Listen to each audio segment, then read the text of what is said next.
Alors, ce que je vais faire dans ma présentation, en fait, c'est plutôt parler juste un court moment, peut-être 5-10 minutes max. Ensuite, laisser un peu de temps pour surtout les participants, les gens qui ont présenté. Puis ensuite, on passera aux questions du public.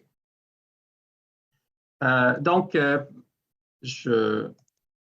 pour commencer, quel était le but de la session? Au début, la session a commencé comme une session un peu générale et générique là, sur l'archéologie autochtone au Québec, mais je me suis rendu très compte rapidement que la session avait un fil conducteur important et qui était surtout, qu'est-ce que c'est l'archéologie autochtone au Québec et qu'est-ce qui se passe présentement avec plusieurs projets, surtout collaboratifs, avec les Premières Nations du Québec. Donc, ce que j'avais écrit dans mon résumé, c'était en fait un peu voir le passé, le présent, le futur. Évidemment, je ne vais pas reprendre tout le passé, juste pour dire que, comme vous le savez, au Québec, on a eu quand même des pionniers dans les projets de collaboration avec les Premières Nations et même des Premières Nations qui ont pris ça en charge, comme la nation Cri, comme les Inuits du Nunavik avec Avatak. Et donc, et même dans les projets hydroélectriques mentionnés des années 70, déjà, il y avait des Autochtones qui participaient aux équipes. Mais c'est clair que quand on parle d'une archéologie plutôt inclusive et plus collaborative, je pense que c'est juste de dire que le Québec avait un peu de rattrapage à faire, mettons, vis-à-vis Colombie-Britannique, par exemple, en ce qui concerne surtout l'inclusion d'Autochtones dans les projets. Et je parle surtout dans le sud du Québec. Encore plus important, l'inclusion de la vision, des priorités, des besoins des Autochtones au niveau archéologique.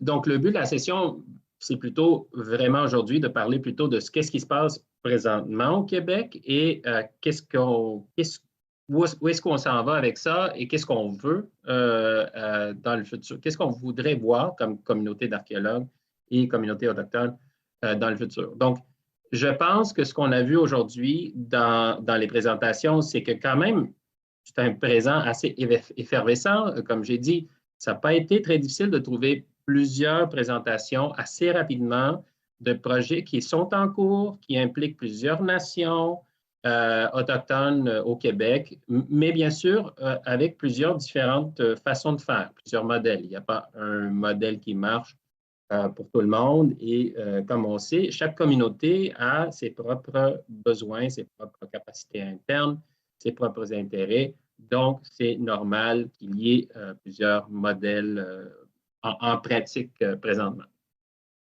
J'avais mis un futur incertain, 3 points, plutôt parce que je me demandais, est-ce que ça va bien ou est-ce qu'on est rendu aujourd'hui en 2022? Est-ce que c'est le moment peut-être de voir un peu qu'est-ce qu'on fait, faire une autocritique si on veut? Donc, on reviendra à cette question du futur dans quelques minutes. Donc, là, pour reprendre, quand j'avais lu les résumés, j'avais vu quelques faits saillants, collaboration avec plusieurs parties prenantes, décolonisation de la pratique, des voix ou des interprétations parfois discordantes, la formation des jeunes autochtones en archéologie, protéger, pérenniser le patrimoine archéologique selon les priorités des nations. Excusez-moi, le chien est en train de japper. Alors, donc ça, c'était un peu ce que j'avais vu avant. Aujourd'hui, évidemment, j'ai écouté les présentations et j'ai essayé de prendre quelques notes. Donc, voici ce que j'avais vu un peu comme des fils conducteurs, si on veut, ou peut-être juste des thèmes qui revenaient. Puis, j'ai essayé de les remettre en ordre. Donc, je n'avais pas vu les présentations avant, donc j'ai fait ça rapidement.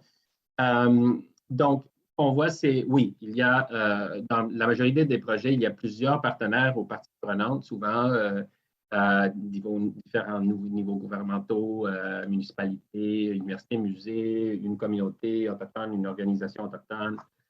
On a vu qu'on veut bien sûr intégrer les savoirs autochtones.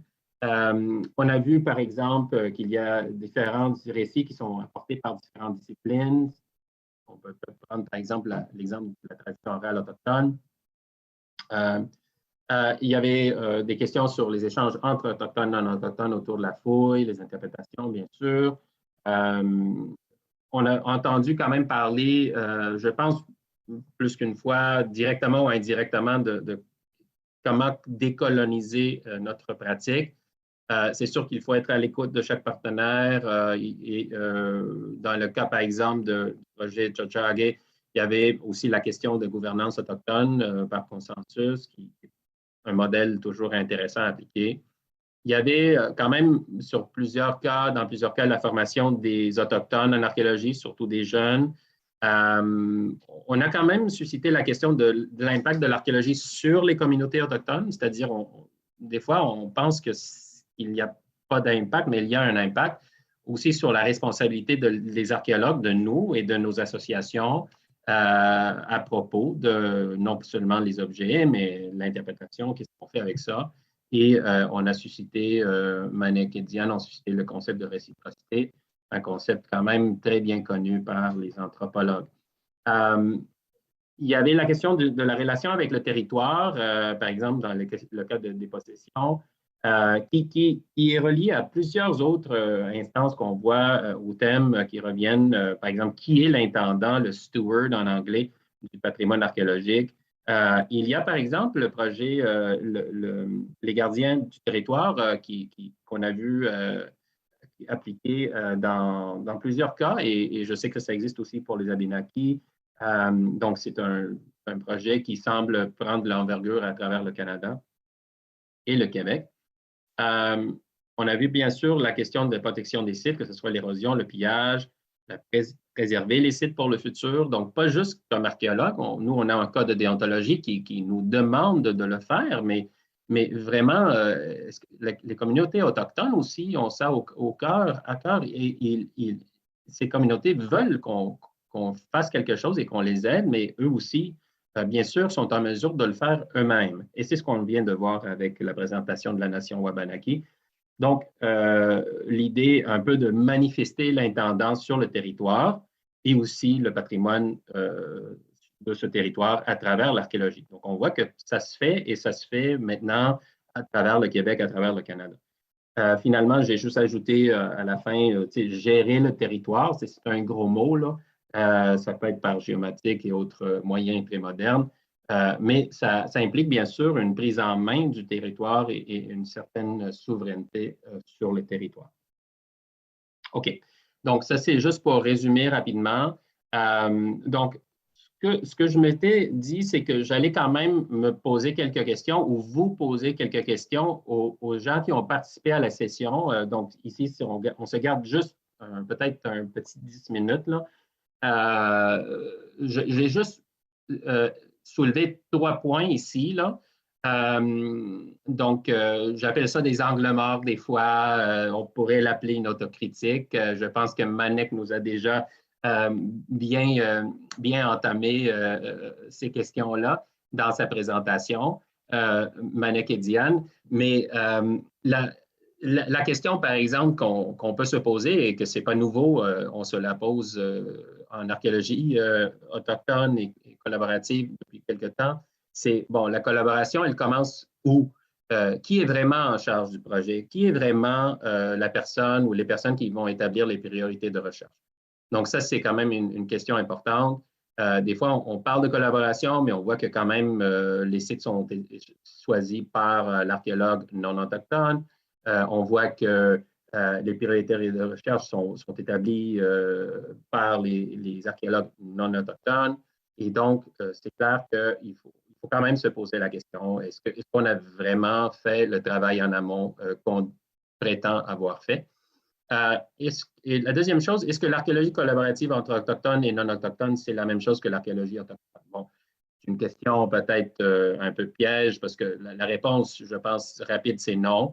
Une réponse, une archéologie vraiment autochtone, il y a plusieurs auteurs qui ont écrit là-dessus, qui va être une archéologie faite pour les Autochtones. pas nécessairement en collaboration tout le temps avec des non-autochtones. Donc, qu'est-ce qu'on veut? Est-ce qu'on veut être des alliés, des gens qui vont collaborer, des gens qui vont peut-être apporter certaines spécialisations, comme on fait présentement dans le cas des pensionnats, où on est là pour, des fois, accompagner des gens dans des questions archéologiques qui sont parfois même très sensibles. Et finalement, ben, je voulais quand même adresser la question où sont les archéologues autochtones dans notre session? C'est-à-dire que, évidemment, on peut se poser la question pourquoi il n'y a pas vraiment beaucoup d'archéologues autochtones à l'AQ dans notre colloque cette semaine. Je n'ai pas fait la comptabiliser les gens, mais même dans notre session. Donc, vous savez, j'ai publié là-dessus sur la formation des Autochtones en archéologie. Je pense qu'on est tous très conscients de ça. Je pense que tous les projets incluent un volet sur la formation des Autochtones. Donc, ce n'est pas nécessairement quelque chose qu'on n'aborde pas. On est en train de travailler là-dessus présentement. Je pense que vraiment, il y a beaucoup de gens qui se sont donné la responsabilité de travailler à créer une capacité interne chez les communautés, mais on peut quand même se poser la question pourquoi on n'a pas de personnes ici, par exemple, aujourd'hui, pour nous donner leur point de vue. Donc, je vais m'arrêter là.